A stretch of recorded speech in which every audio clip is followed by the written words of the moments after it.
नमो नमो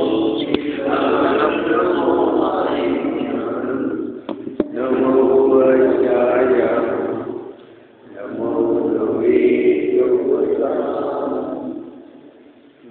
मंगलमय मंगलकरण गीतरागदीना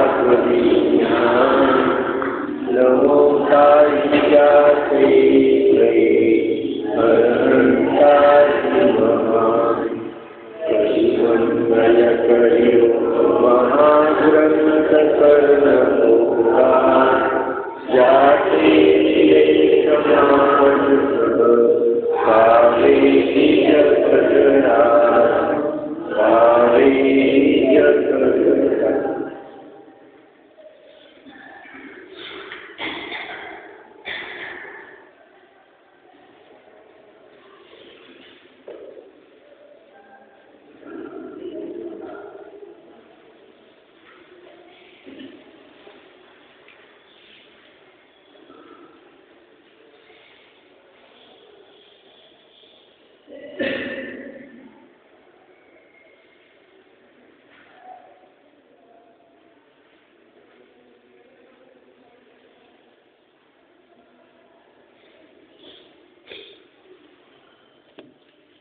मोक्षमार्ग प्रकाशन आचार्य कल्पपंडित धर्मजीने दिलेला हा ग्रंथ आहे।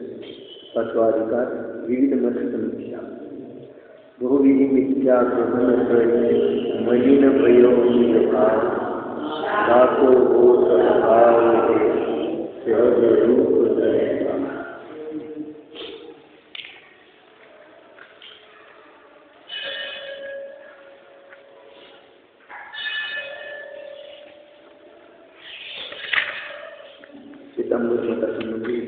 त्यामध्ये देवशास्त्र गुरु संबंधी पण त्याच्यामध्ये विपरीत आहे। ते देवाचे स्वरूप देखील इतरांचे सर्वज्ञ मानत नाही।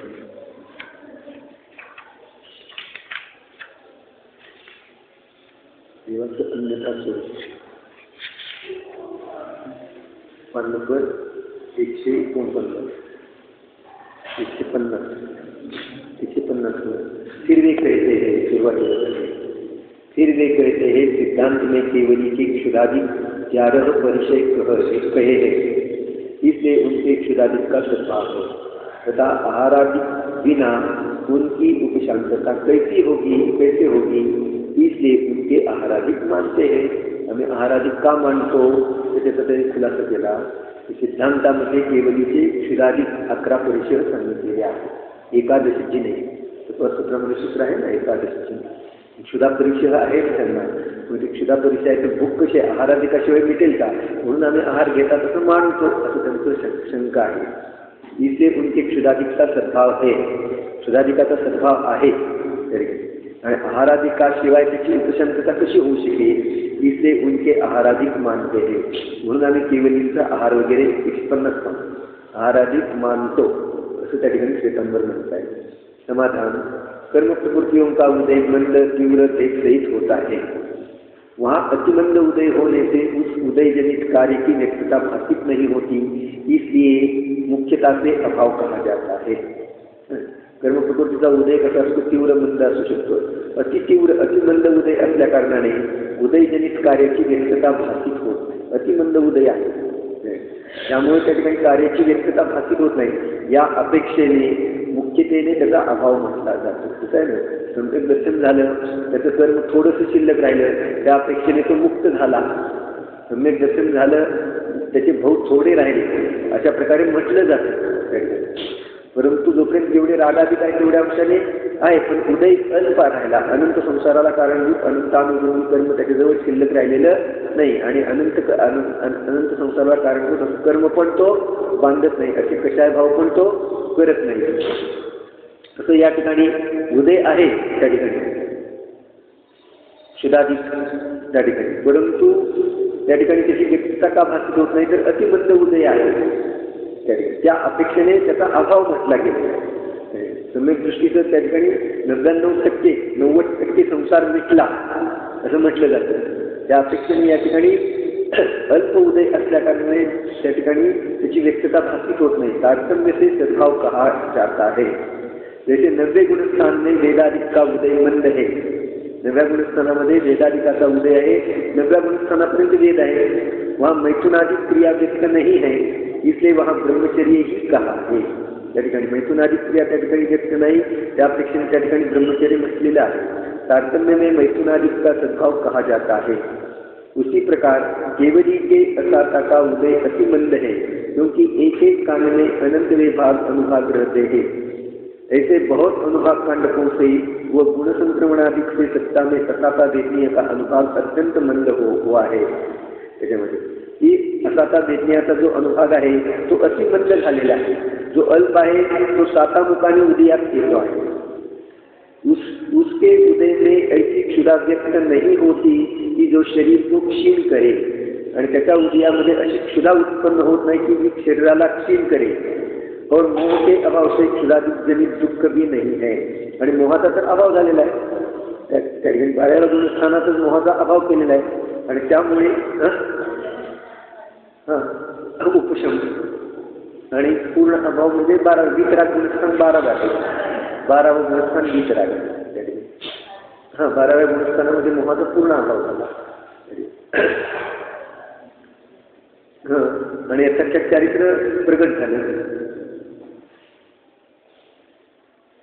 तर या ठिकाणी काय सांगितलं की ही क्षुधा आहे, त्या ठिकाणी मोह असाता विज्ञाचा उदय अतिमंद असल्या कारणाने ती व्यक्त नाही, की जी शरीराला वगैरे क्षीण करेल अशा प्रकारे नाही. आणि मोहाचा अभाव असल्या कारणाने क्षुधाजनित दुःख पण नाही. ते सुखदुःख आहे ते मोहजनित आहे. साता असाताच्या उदयामुळे सामग्री प्राप्त होते, पण ते सुखदुःखाचं कारण नाही. सुखदुःखाचं कारण मोह आणि गोष्ट मोह सुखदुःखाचं कारण आहे. त्या ठिकाणी सामग्री कमी असो जास्त असो, मोह ज्याचा नाही त्याला दुःख नाही. त्याचा मोह तीव्र आहे, त्याला किती पण असलं तरी दुःखच आहे. कसं पण असेल तरी दुःख आहे. मोह असेल तरी तो त्याच्यामध्ये काही ना काही काढणार आणि दुःखी होणार, त्याच्या प्रकारचं चिंतन करणार, त्याच्या प्रकारचं मनन करणार. तर या ठिकाणी मोहाचा अभाव असल्या कारणाने क्षुधाधिक दुःख भी नहीं है, इसलिए क्षुधाधिक का अभाव कहा जाता है. म्हणून क्षुधाधिकाचा अभाव म्हटला जातो. और तारतम्य में उसका सद्भाव कहा जाता है. तारतम्यामध्ये त्याचा सद्भाव आहे असं म्हटलं जातं. तथा तूने कहा आहारादिक बिना उसकी उपशांतता कैसे होगी, परंतु आहारादिक से उपशांत होने योग्य क्षुधा लगे तो मंद उदय कैसे रहा. पुन्हा प्रश्न केला, जर आहारादिकाच्या द्वारे त्याची आहारादिकाशिवाय त्याची उपशांतता होत नाही असं जर तू मानशील तर या ठिकाणी तो मंद उदय कसा म्हटला जाईल, त्याला तीव्र उदय म्हणावं लागेल. देव भूमिया आदि के किंचित मंद उदय होने पर भी बहुत काल पश्चात किंचित आहार ग्रहण होता है, तो इनके अतिमंद उदय हुआ है, इससे इनके आहार का अभाव संभव है. देव भूभूमीतले जीव वगैरे आहेत त्यांचा थोडासा पुण्याचा उदय असतो, त्यांचा प्रकृतीकर परम उत्कृष्ट पुण्याचा उदय आहे. आणि भूभूमीतले जीव आहेत, स्वर्गातले देव आहेत, त्यांचा किंचित त्या ठिकाणी पुण्याचा उदय आहे. तर त्या ठिकाणी कितीतरी काळानंतर त्यांना आहार घ्यावा लागतो. आणखी किती थोडासा कंठातून अमृत धरलं की तृप्ती होते. भूभूमीतले जीव आहार किती असतो, भोवरा एवढा वगैरे एवढं सांगितलं त्या ठिकाणी. त्या ठिकाणी किती दिवसातून, 3 दिवसातून, 4 दिवसातून वगैरे त्या ठिकाणी अति अल्प आहार असतो, भोवरा एवढा वगैरे. पूर्वीचे जीव होते एक वेळ भोजन करत होते, आता नंतर 2 वेळ भोजन करायला लागले. आता सतत खाणारे अगदी याच्या पुढचे सगळे जीव आहेत ना, जसा सिस्टम काळ जवळ येत जाईल तसं त्या ठिकाणी सतत सारखं करणार. त्या ठिकाणी सकाळी नाश्ता, परत जेवण, परत दुपारी नाश्ता, पुन्हा जेवण, पुन्हा संध्याकाळी आहेर चालू, किती वेळ त्या ठिकाणी अशा प्रकारे. भोगभूमीतले जीवाचा पुण्याचा उदय असतो. आणि शरीर केवढं करायचं, 1 कोसाचं, 2 कोसाचं, 3 कोसाचं, अशा प्रकारचं शरीर. शक्ती किती त्या ठिकाणी, सहनशीलता किती वगैरे सगळ्या गोष्टी त्या ठिकाणी. तेज कसं त्या ठिकाणी, आणि याने किती खाल्लं तरी याचं तेज आहे ना. खाण्यावर काय आहे लोक म्हणतात खा खा आया असतात ना, ते 12 खा खा खाण्यावर खा, त्याला खायची सवय लागली पाहिजे ना, संस्कार. खा त्याच्या पाठीमागे 2 तास रस्त्याला शिक्षण देखील घरात बसून व्यवस्थित एका जागी बसून खायला शिकवायचं नाही. त्याच्या पाठीमागं ताट घेऊन हिंडायचं. हां, टी व्ही वगैरे पाहत त्याला हिंडत बाहेर दुकानात कुठं पण त्याच्या पाठीमागं ताट घेऊन हिंडतात. हिंडत की नाही? तर तुम्ही नसतं हिंडला तर आता नवीन अशी फॅशन आहे आता. एका जागी बसून व्यवस्थित जेवण करण्याची सवय लावली पाहिजे. आपण जशा सवयी लावू तसं त्याप्रमाणे ते बालक घडत असतं. असं आहे. आपण जर त्याला तशी सवय लावली तर ते कसं घडणार? आपणच सवयी लावतो ना तशा प्रकारच्या. आपण कशा सवय लावायच्या त्या आपल्या हातामध्ये आहे. आणि मग ते पुन्हा त्रास द्यायला लागले तर मग त्याच्याच नावाने वरडायचं. ते ऐकत नाही, ते ऐकत नाही, ते ऐकत नाही. ते संस्कार कोणी केले त्याच्यावर? आपणच केलेले आहेत. तर या ठिकाणी सांगतात देव भोगभूमिया आदित्य किंचित मंद उदय होणे परंतु बहुत काल पश्चात किंचित आहार ग्रहण होत आहे. देव भोगभूमी वगैरे ते जीव आहेत ते त्या ठिकाणी असा पुण्याचा उदय असतो त्यांचा. थोडासा जरी पुण्याचा उदय आहे तरी त्या ठिकाणी त्यांना कितीतरी काळानंतर आहार. स्वर्गातल्या देवांना तर हजारो वर्षानंतर एकदा आहार. भोगभूमीतल्या जीवांना 1 दिवसानंतर, 1 दिवसाआड, 2 दिवसाआड, आणि तेही बोरा एवढा आहार. अल्पसा आहार घेतला की त्यांची क्षुधा मिटते. या ठिकाणी तीर्थंकर भगवंताचा तर सर्वोत्कृष्ट पुण्याचा उदय आहे आणि त्यामुळं त्यांना आहाराशिवाय ते शरीर त्यांचं टिकून राहतं. इनके अशी मंद हुआ इसलिए इनके आहार का अभाव संभव आहे. त्यामुळे यांच्या आहाराचा अभाव संभव आहे. त्यांचं शरीर असं असलं की आहार आपण एक उपवास केला तर शरीर दुसऱ्या दिवशी मलान होऊन जाईल. चेहरा म्लान दिसेल. परंतु यांचं आयुष्यभर जरी उपवास केले तर यांचा चेहरा म्लान होणार नाही, शरीर म्लान होणार नाही. आहे तसं टवटवीत अशा प्रकारे बापाचा उदय आहे ना त्यामुळे लगेच शरीर शिकून जातं. तीव्र त्या ठिकाणी ज्या काळामध्ये उत्पन्न होणारे जीव आहेत ते हीन पुण्यवाले असतात. उच्च पुण्याचा उदय नसतो. काही केल्याशिवाय कष्ट केल्याशिवाय काही प्राप्त होत नाही. आणि पुन्हा पुन्हा खाण्याची सवय सारखी लहानपणापासून तशी सवय लागलेली आहे. खाल्ल्याने शरीर टिकतं अशी याची मान्यता बनलेली आहे. शरीर खाल्ल्याने टिकत नाही, त्याच्या योग्यतेने टिकतं. त्या ठिकाणी ज्या शरीरामधल्या वर्गणा असतात ना त्याच्या पुण्य पापाच्या उदयामध्ये जो तशा प्रकारच्या वर्गणा ग्रहण करतो आणि तशा प्रकारे त्याचं शरीर टिकून राहत असतं. आहारावर शरीर मोठं होणं, लहान होणं वगैरे अवलंबून नसतं.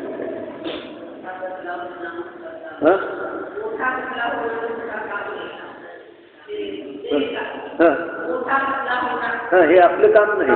ते मोठं झालं पाहिजे, पत्तळ झालं पाहिजे, बारीक झालं पाहिजे आणि ते आपण ठेवू पण शकत नाही. जसा कर्माचा नामकर्माचा उदय असेल त्याप्रमाणे ते मोठं होईल, बारीक होईल वगैरे.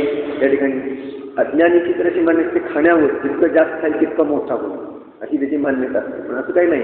खूप मोठे शरीरवाले तिथे थोडा आहार असतो, खूप बारीक शरीरवाले असतात पण त्यांचा आहार खूप असतो. असं पण असू शकतं. आहारावर अवलंबून नाही ते त्या ठिकाणी. फिर वह कहता है देव भोगभूमिया का तो शरीर वैसा, शरीर ही वैसा है की जिने भूक थोडी और बहुत काल पश्चात लगती है. तो काय म्हणतो तरी देव भोगभूमीतल्या जीवांचं शरीरच असं असतं की त्यांना भूक थोडीशी लागते आणि खूप काळानंतर लागते. उनका तो आणि इथं तर केवलीचं शरीर आहे ते कर्मभूमीचं आहे, औदारिक शरीर आहे.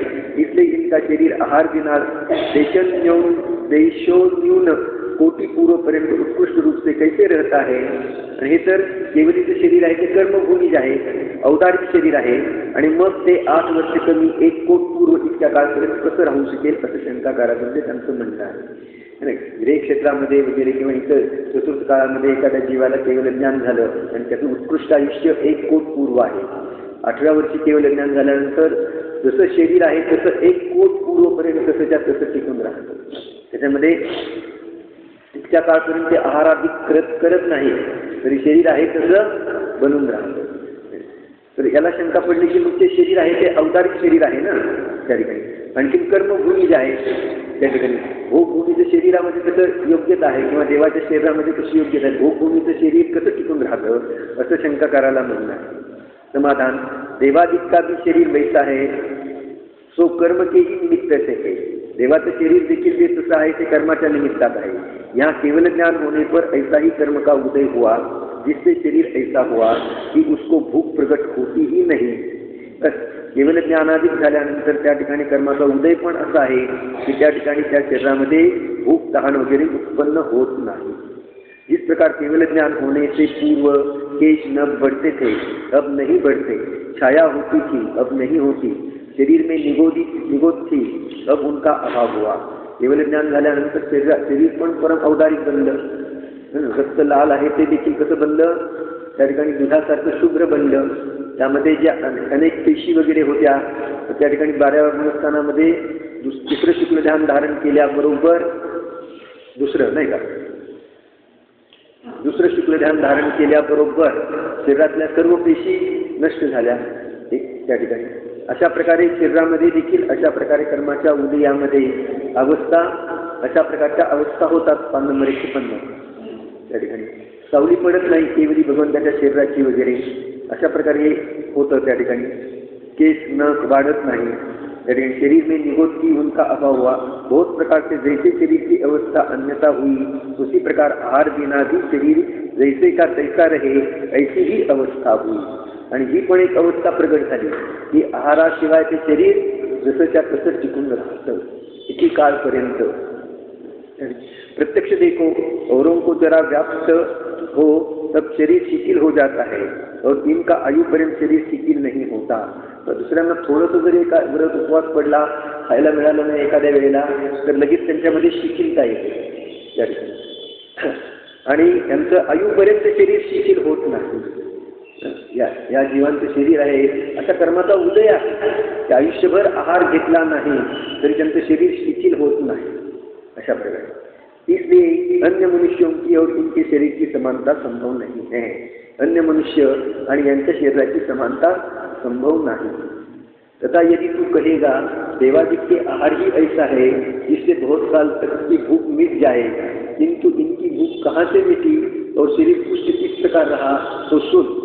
अजाता का उदय मंद होने से मिटी और प्रति समय परम औदारिक शरीर वर्गना ग्रहण होता है, सो वह नो कर्म आहार है. इसलिए ऐसी वर्गना ग्रहण होता है, इससे क्षुधाधिक व्याप्त न हो और शरीर शिथिल न हो. सिद्धांत में इसी की अपेक्षा केवली को आहार कहा है. तो कहेगा की देवादी के शरीर आहारादी की ऐसे म्हणजे आहार कसे असतात की एकदा आहार घेतला की खूप काळपर्यंत भूक लागत नाही. तर त्या ठिकाणी असं नाही. तर कसं आहे या ठिकाणी शरीर पुष्ट की, मग शरीर पुष्ट कसं राहिलं, आहार पुष्ट घेतला म्हणून शरीर पुष्ट झालं असं नाही त्या ठिकाणी. तर असा त्याचा उदय मंद झाला, त्यामुळे शरीर पण योग्य प्रकाराने टिकून राहिले. औदारिक शरीर वर्गणा प्रतिसमयाला औदारिक शरीर वर्गणा अशा प्रकारे ते ग्रहण करतायत. नो कर्म आहार हवेतील कारमान वर्गणा आणि नो कर्म आहार अशा प्रकारे ग्रहण करते. शरीर ॲटोमॅटिक जसंच्या तसं बनून राहत आहे. वास्तविक आहार तर आहे ना, बाहेरच्या आहाराने हे शरीर नाही राहिलं त्या ठिकाणी. तर हवेतल्या ज्या वर्गणा आहे त्या ठिकाणी त्यांना ते ग्रहण करतायत आणि त्या वर्गणेच्या द्वारे हे शरीर बनून नसतात त्या ठिकाणी. कोणाचे आपलं पण शरीर आहे ते एखाद्याचा आहार खूप असतो त्या ठिकाणी, पण शरीर दुबळं पतळ असतं त्या ठिकाणी. आणि एखाद्याचा आहार अति अल्प असतो परंतु तुम्ही त्यात खूप दष्टपुष्ट असतो, तेजपुंज असतो अशा प्रकारे. हे कारमान वर्गण आहेत, तेजस वर्गण आहेत ना, यांचं ग्रहण त्या ठिकाणी हे नो कर्म आहार आहे, तो सतत चालू आहे. नो कर्म आहार त्या अपेक्षा केवळ औदारिक शरीर आहे आपलं नो कर्म आहार. आणि हा नो कर्म आहार आम्ही पण मग मानतो नो कर्म आहार आहे तो त्या ठिकाणी. परंतु कवला आहार आहे तो आम्हाला मान्य नाही. कवला आहार पुढचे कसे घेतील का, समोशरणातून उठून कसे आहाराला जातील, त्यावेळेला समोशरणामध्ये कोण राहणार, समोशरण रिकामं राहणार का, आणि त्यांच्या केवल ज्ञानामध्ये सर्व वस्तू चराचर भासित होत आहेत त्या ठिकाणी. नरकातल्या त्या ठिकाणी हिंसा वगैरे सर्व भासित होते आहे. प्रत्यक्ष दिसलं जर मुनिराजांना हिंसा दिसली तर ते आहार सोडतात. हिंसेचे शब्द कानावर आले तर ते आहार सोडून निघून जातात. शब्द जरी कानावर आले काय त्यांना दिसलं पण नाही, पण नुसते शब्द कानावर पडले तर ते आहाराचा त्याग करतात. हे केवली भगवानांच्या त्यांच्या ज्ञानामध्ये ते सर्वज्ञ आहेत, त्यांच्या ज्ञानामध्ये 3 लोक घडत आहेत, ते आहार कसा घेतात.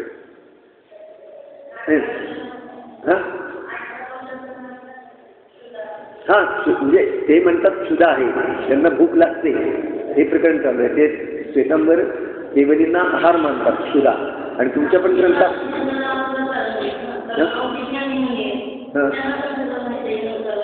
अवधी लावली तर त्यांना माहिती होतं. ते नाही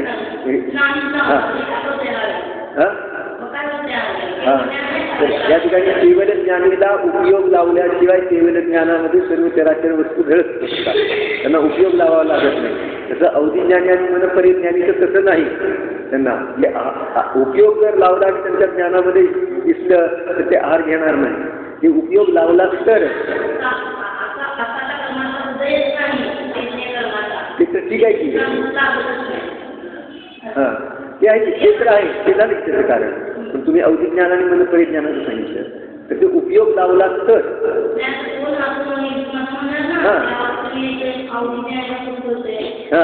मनपरिज्ञानीला पण कळतंय, पण ते काय सारखं अवधी लावून बसत का? आणि ज्यांना अवधिज्ञान मनपरिज्ञान प्राप्त झालेले त्यांचे कशा इतके बंद असतात, ते विनाकारण कुठेही अवधी लावत नाही. याचं काय चाललंय त्याचं काय चाललंय, आपल्याला अवधिज्ञान प्रगट होत नाही, ते यामुळेच होत नाही.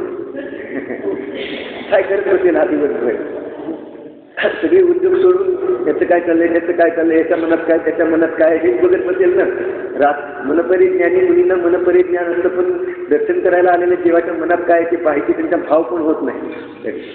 अशा प्रकारे इतके कशाय बंद आहे, त्याचं तो जाणं आपलं आपण जाणं आपल्या स्वरूपामध्ये ते स्थिर असतात. इतके कशाय बंद होतील तरी एवढी चारित्र्याची स्थिरता वाढेल, त्यावेळेला अशा प्रकारचं अवधिज्ञान मनपरिज्ञान प्रगट होत असतं. आणि त्या ठिकाणी काय म्हणत असतो मी त्याच्यानंतर हां आता करत आता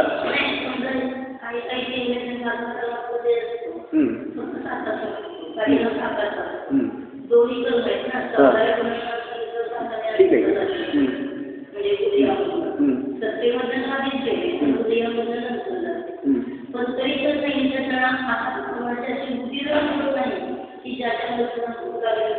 हां म्हणजे इतका तीव्र उदय नसतो, अतिमंद उदय असतो की त्यामुळे हां.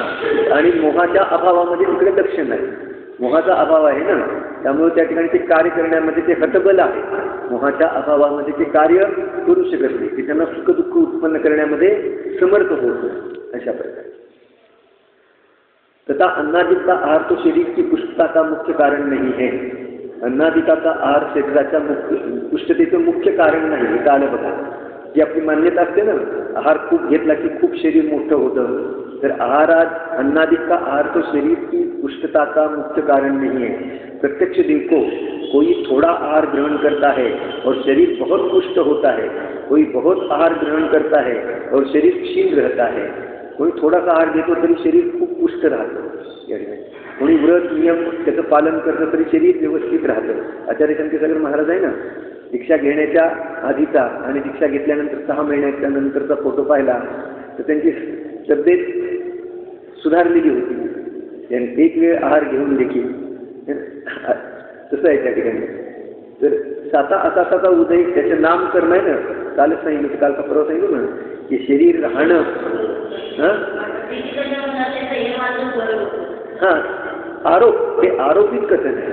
वास्तविक नामकर्माच्या उदयामध्ये जसं शरीर त्यांना त्याची चिंता नाही, जसं नामकर्माचा उदय असेल तसं हे शरीर राहणार आहे त्या ठिकाणी. त्याच्यामध्ये काही फेरबदल कोणीही करू शकत नाही, कोणीही त्या ठिकाणी.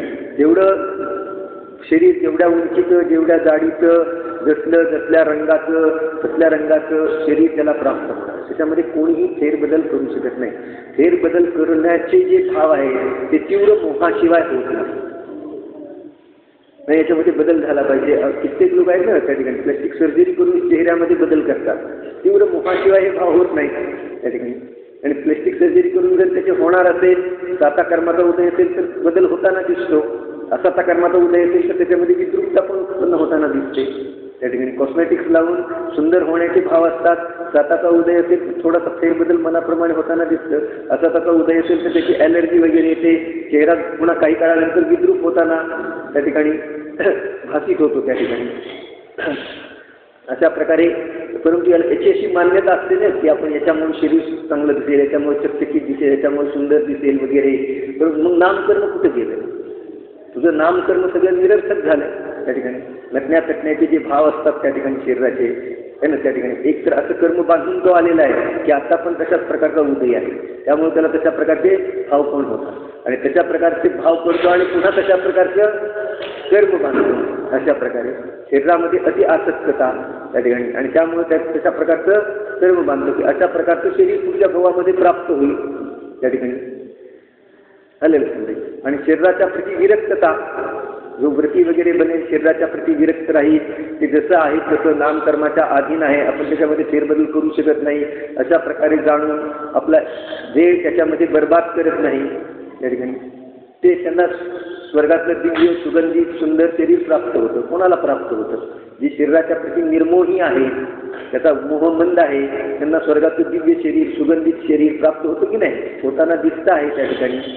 नाहीतर हा आपल्या आयुष्यातला कितीतरी वेळ त्या ठिकाणी शरीराला नटवण्या खटवण्यामध्ये घालतो. किमती वेळ एवढ्या वेळ शास्त्र स्वाध्याय करायचा म्हटलं तर करत नाही आणि शरीर तर कसं राहणार आहे कसं राहणार आहे त्याच्यामध्ये कोण फेरबदल करू शकतो.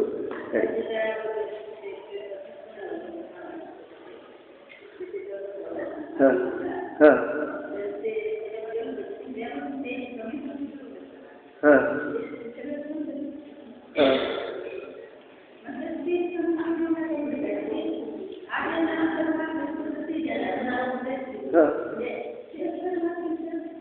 हां तेजस्वर्गणा त्या ठिकाणी त्याचं ग्रहण साताच्या उदयामध्ये होतं आणि साताचा उदय असेल तर ते तेजपुंज राहील त्या ठिकाणी भूमीतल्या जीवाचं शरीर त्या ठिकाणी काही न करता तेजपुंज असतं. तीर्थंकर वगैरे त्या ठिकाणी काही न करता आणि नाना कॉस्मॅटिक्स वगैरे लावून देखील शरीराचं तेज चेहऱ्याचं तेज नष्ट झालेलं असतं अशा प्रकारे. तर अन्नाधिक का आहार तो शरीर की पुष्टि का मुख्य कारण नहीं है. प्रत्यक्ष देखो कोई थोड़ा आहार ग्रहण करता है और शरीर बहुत पुष्ट होता है, कोई बहुत आहार ग्रहण करता है और शरीर क्षीण रहता है तथा पौनादि साधने वाले बहुत काल तक आहार नहीं लेते और शरीर पुष्ट बना रहता है. वह वृद्धिधारी मुनि उपवास आदि करते हैं तथा कि शरीर पुष्ट बना रहता है. फिर केवली के तो सर्वोत्कृष्टपणा है. वृद्धिधारी मुनी वगैरे आहेत ते उपवास आदि करतात आहार ग्रहण करत नाही तरी त्यांचं शरीर अधिक पुष्ट असतं तेजपुंज असतं अशा प्रकारे. त्यानंतर आणि मग केवलीचा तर सर्वोत्कृष्टपणा आहे 64 वृद्धी त्यांना प्राप्त झालेले आहेत. उनके अन्नादिक बिना शरीर पुष्ट बना रहता है तो क्या आश्चर्य हुआ. त्यांचं शरीर अन्नादिकाशिवाय देखील पुष्ट बनून राहतं तर त्याच्यामध्ये काय आश्चर्य आहे. तथा केवली कैसे आहार को जाएंगे कैसे याचना करेंगे. केवली भगवान आहेत ना त्या ठिकाणी 3 लोकांचे नाथ आहेत ते आहाराला कसे जाणार कसे याचना करणार त्या ठिकाणी हे सगळे पुढे प्रश्न त्यांनी उद्भवलेले आहेत. म्हणजे ते काय या ठिकाणी मुख्यतेने काय सांगितले देवाचं विपरीत स्वरूप देव आहेत ते 18 महादोषाने रहित आहे. त्यांचं स्वरूपच कसं आहे ते माहीत नाही. हा पण याला पण देव प्राप्त झाले खरे देव प्राप्त झाले पण त्याचे स्वरूप माहीत नाही तर काय उपयोग आहे. हे स्वरूप कशामध्ये जाणलं जाणार आहे ज्ञानामध्ये जाणलं जाणार.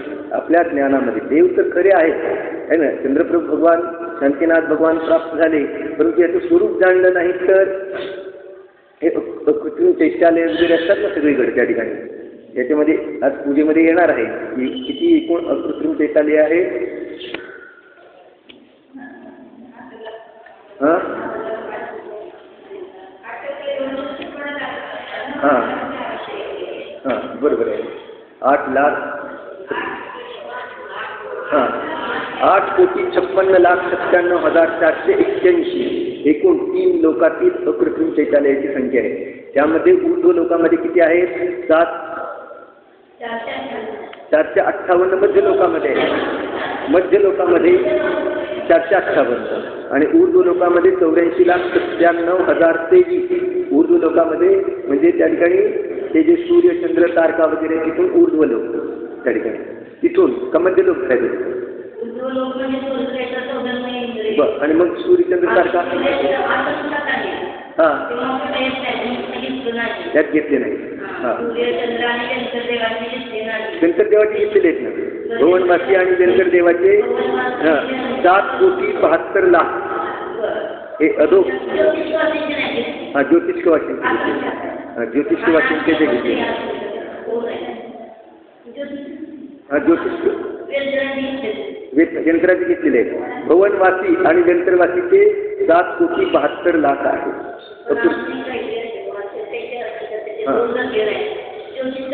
ज्योतिष्काचे असंख्यात आहे आणि मध्य लोकामध्ये 458 आहे. मध्य लोकामध्ये 458 आहे ते 13 द्वीपापर्यंतच जे आहे. 13 द्वीपापर्यंत, 13 द्वीपाच्या पुढं अकृत्रिम चैतन्य नाही. 13वं द्वीप कोणता आहे? ऋषिकवर. त्या ऋषिकवर 8वं द्वीप नंदीश्वर आहे. नंदीश्वर द्वीपावर 52 आहे ना त्या ठिकाणी. मेरू पर्वतावर 80 त्या ठिकाणी. प्रत्येक मेरू संबंधी 80 आहे. अशा प्रकारे 16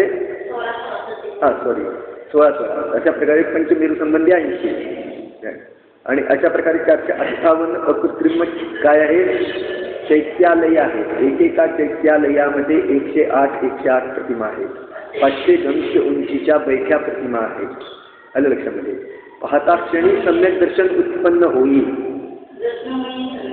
रत्नमयी आहे त्या ठिकाणी. प्रातिहार्याने सहित आहे. 8 प्रातिहार्याने सहित आहे त्या ठिकाणी. अशोक वृक्ष वगैरे अशा प्रातिहार्याने त्या सहित आहेत आणि पाहता क्षणी सम्यक दर्शन उत्पन्न होईल. पद्मासनावर बसलेल्या पद्मासन 500 धनुष्य उंचीच्या अशा प्रतिमा अत्यंत मनोज्ञ. मग हे जर गंतरवासी भुवनवासी देवांच्या भवनालयामध्ये देखील 7,72,00,000 अकृत्रिम चैत्यालय आहेत आणि प्रत्येक चैत्यालयामध्ये अशा 108 प्रतिमा आहेत. मग त्यांना सम्यक दर्शन का प्राप्त होत नाही? हा प्रश्न आहे. या नंदीश्वर पूजेमध्ये आलं ना, पाहता क्षणी सम्यक दर्शन उत्पन्न होईल अशा आहे. मग ते पाहत असतील की नाही?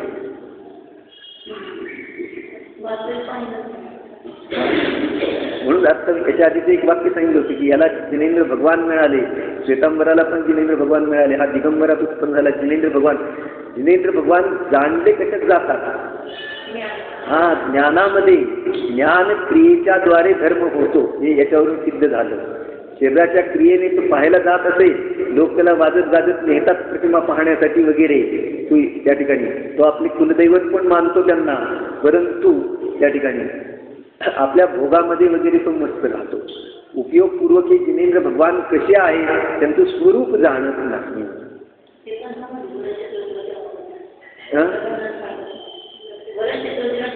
हा, भरत चक्रवर्तीची दृष्टी इतकी लांब असते की इथं बसल्या क्षणी तो सूर्यबिंबातलं कृत्रिम जिनबिंबाचं दर्शन करू शकतो. नाही करू शकतो. पण त्या ठिकाणी जिनबिंब समोर यायला आणि दृष्टी तिकडे जायला अशी गाठ पडली पाहिजे ना. जिनबिंब सूर्य त्या ठिकाणी तर जिनबिंब समोर यायला आणि दृष्टी तिकडे जायला त्या ठिकाणी कर्क राशीमध्ये श्रावण महिन्यामध्ये त्यावेळेला त्याची दृष्टी जाते.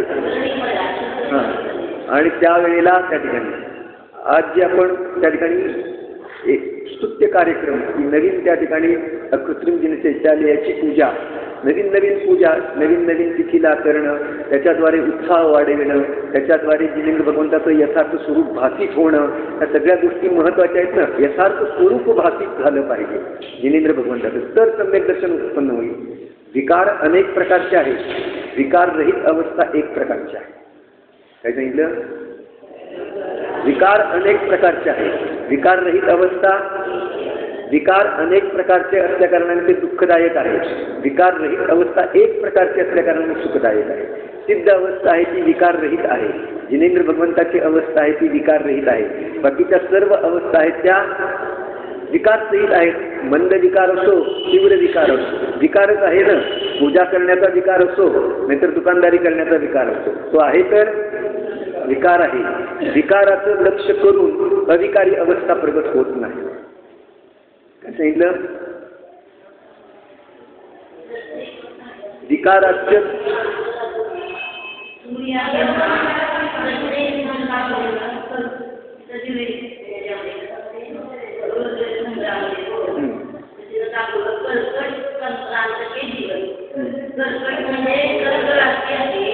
ठीक आहे. म्हणून ते सांगितलं प्रत्येक महिन्यामध्ये सूर्य काय होतो त्याचा बदल होतोय ना सूर्यामध्ये, तो तिथल्या विचित्रात वगैरे सांगितले. मग प्रत्येक महिन्याला संक्रांती म्हणजे संक्रमणाला संक्रांती म्हणतात.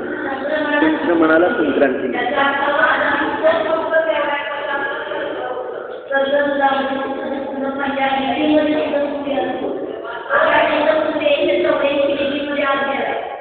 आपण मंदिर आहे आणि जेव्हा तिथं तो पहिल्या दिशेमध्ये येतो तेव्हा त्यांच्या त्या दर्शनाला तिथून सूर्य उगवत होता तिथं तुमचं त्यावेळेस सांगितलं 12 वाजता 12 तर त्याच्या निकट परत 12 वाजले असते आणि आपल्या इथे 6 वाजले हे सांगितलं. ज्यावेळेला निश्चित पर्वतावर सूर्य येतो त्यावेळेला बरेच क्षेत्रामध्ये उगवताना दिसतो. ज्यावेळेला आपण म्हणतो सूर्य उगवला त्यावेळेला तो कुठं असतो? निश्चित पर्वतावर असतो. अशा प्रकारे आपला प्रश्न काय चालला होता? आपला प्रश्न काय? विकार अनेक प्रकारचे आहेत, अनंत प्रकारचे आहेत. विकार रहित अवस्था एक प्रकारची आहे.